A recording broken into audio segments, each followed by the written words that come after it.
Even more than the material being that you have come to know as you are a vibrational being.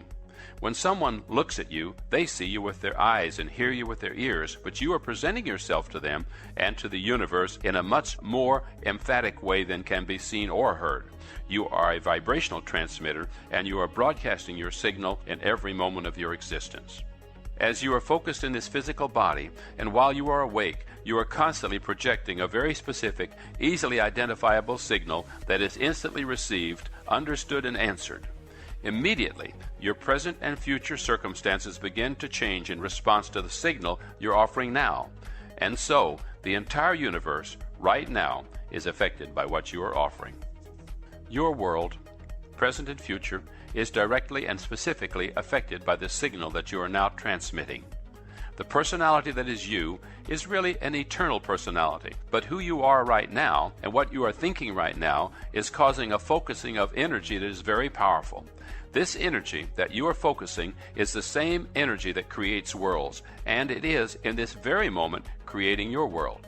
You have a built-in, easy-to-understand guidance system within you with indicators that help you understand the strength or power of your signal as well as the direction of your focus. And most important, it is this very same guidance system that helps you understand the alignment of your chosen thought with the energy stream itself.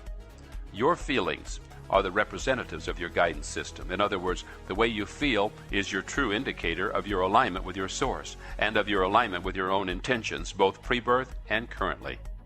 Every thought that has ever been thought still exists, and whenever you focus upon a thought, you activate the vibration of that thought within you. So whatever you are currently giving your attention to is an activated thought, but when you turn your attention away from a thought, it becomes dormant or no longer active. The only way to consciously deactivate a thought is to activate another. In other words, the only way to deliberately withdraw your attention from one thought is to give your attention to another. When you give your attention to anything, the vibration at first is not very strong. But if you continue to think about it or speak about it, the vibration gets stronger. So with enough attention to any subject, it can become a dominant thought. As you give more and more attention to any thought, and as you focus upon it and therefore practice the vibration of it, the thought becomes an even bigger part of your vibration, and you could now call this practiced thought a belief.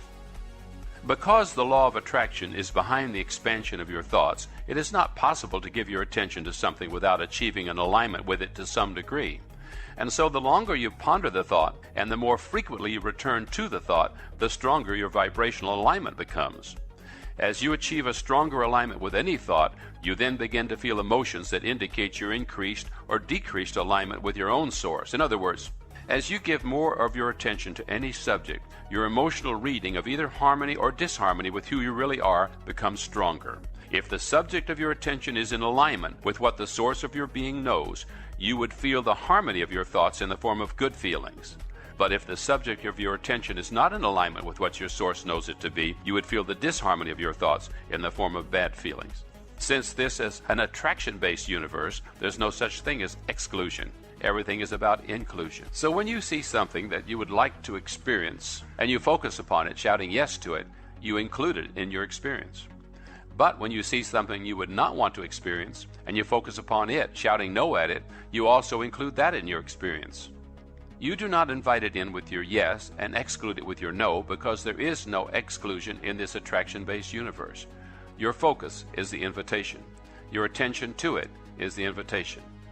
And so, those who are mostly observers thrive in good times but suffer in bad times, because what they're observing is already vibrating, and as they observe it, they include it in their vibrational countenance, and as they include it, the universe accepts that as their point of attraction and gives them more of the essence of it.